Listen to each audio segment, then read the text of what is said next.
Sir, একেবারে মুখ্যমন্ত্রী মমতা বন্দ্যোপাধ্যায় দীঘায় জগন্নাথ মন্দিরের পরে নিউ টাউনে দুর্গাঙ্গনের শিলান্যাস করলেন এবং জানুয়ারির দ্বিতীয় সপ্তাহে মহাকাল মন্দিরেরও শিলান্যাস করবেন, অর্থাৎ আবারও সরকারি টাকায় মন্দির তৈরি হচ্ছে। মন্দির মসজিদ তৈরি করবার জন্য মানুষ ভোট দিয়েছে নাকি?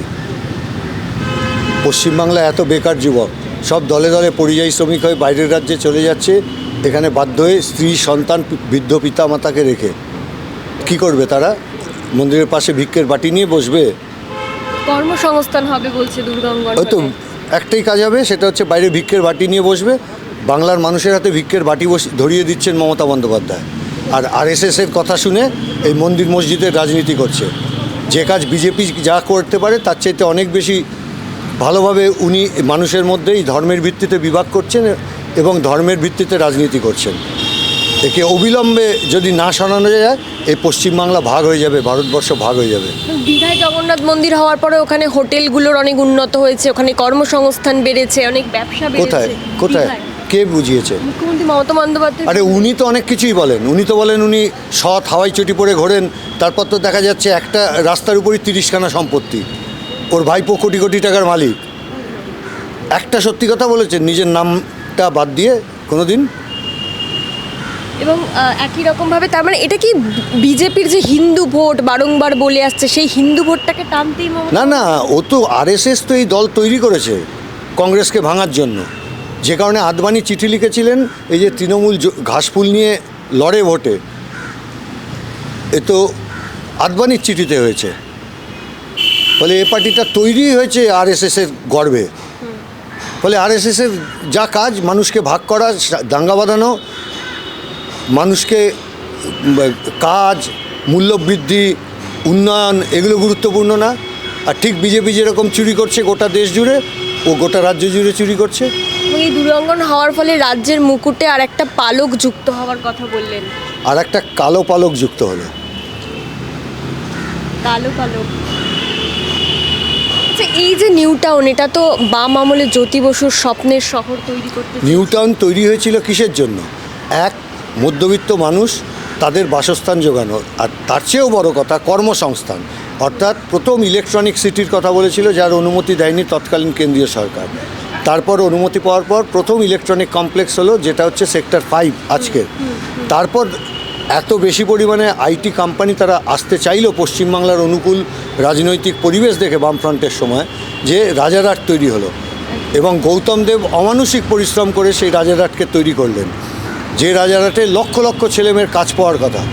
সব আইটি কোম্পানি এখন ওখান থেকে ল্যাজ গুটিয়ে পালাচ্ছে এদের তোলাবাজির জ্বালায়। কেউ আছে নাকি আর? রাজারহাটে সেই জন্যে মন্দির হচ্ছে আর তোলাবাজি হচ্ছে। এই 12.6 একর জমি, এই জমিটা তো অনেক কাজে লাগানো যেত, অনেক কর্মসংস্থান এখানে তৈরি করা যেত। এই 12.6 একর জমি দেখিয়ে ও যে রাজ্য জুড়ে দাঙ্গা বাঁধিয়ে ভোটে জেতবার চেষ্টা করছে। ফলে ওর কাছে 12.6 একর জমি গোটা পশ্চিমবাংলার জমির সমপরিমাণ। তার কারণ লুটে একবার যদি আবার যদি ও মন্দির মসজিদ এইসব করে বিজেপির মতো ক্ষমতায় আসতে পারে, তাহলে আবার লুট চলবে ওর পরিবারের। অন্যদিকে হুমায়ুন কবির, তিনিও বাবরি ওই তো লাগিয়েছে ওকে। আরএসএস ওকে বলেছে মন্দির বানাও, হুমায়ুনকে বলেছে মসজিদ বানাও, হয়ে গেল। তুই মন্দির মসজিদ নিয়ে ব্যস্ত থাকো। বেকার যুবকের চাকরি কী হবে, জিনিসপত্রের দামের কী হবে, কৃষকের ফসলের মূল্য কী হবে, 100 দিনের কাজ কী হবে, এসব কোনো আলোচনা হবে না। হিন্দু মুসলমান এই করে ভোট কাটিয়ে দেবে, এই তো ওদের লক্ষ্য। কিন্তু আর বাংলার মানুষ এই ফাঁদে পা দেবেন না। এই হুমায়ুন কবির তো মমতা বন্দ্যোপাধ্যায় সরকারকে টলানোর জন্যই লড়ছেন প্রকাশ্যে।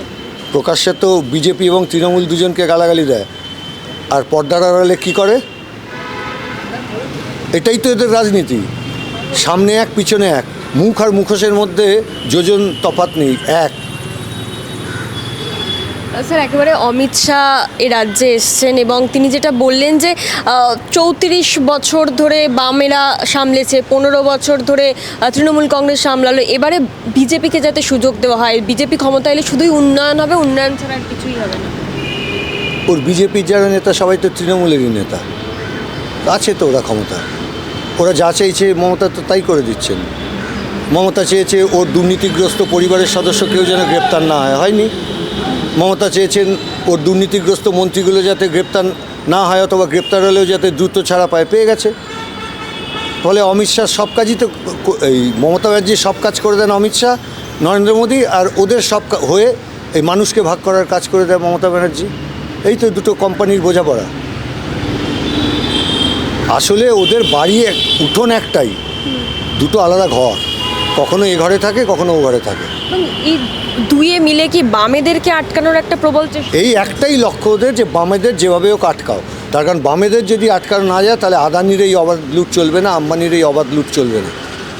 বামেরা আসলে এই যে আমাদের দেশের বৃহৎ বৃহৎ ধনী যারা কয়লা খনি, বিদ্যুৎ, ব্যাংক, বিমা, আবার এই পাড়ার কয়লা, বালি, গরু, এই সমস্ত চুরি করে বেড়াচ্ছে, এই চোরদের বিরুদ্ধে একমাত্র বুক চিতিয়ে লড়তে পারে বামপন্থীরা। সেই জন্যে যত চোর এক জায়গায় হয়েছে যাতে বামপন্থীরা কোনোভাবে এগোতে না পারে। অমিত শাহ বললেন যে বামেরা তাও যে কয়েকটা শিল্প করেছিল তৃণমূল কংগ্রেস আসার পরে সেসব সমস্তটাই ধ্বংস হয়ে কেন শিল্প করেনি? চুরিটাকে শিল্পের পর্যায়ে নিয়ে চলে গেছে।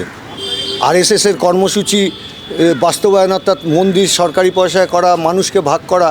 ওরা তো রাম মন্দির করতে কত সময় নিয়েছিল, সেই 91 সাল থেকে, তারপরে সে 2022 সালে হলো।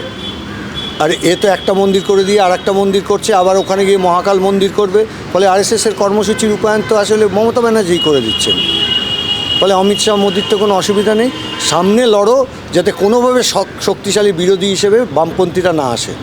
এদের আর সুবিধা হচ্ছে যারাই সরকার তারাই বিরোধী, যারাই বিরোধী তারাই সরকার।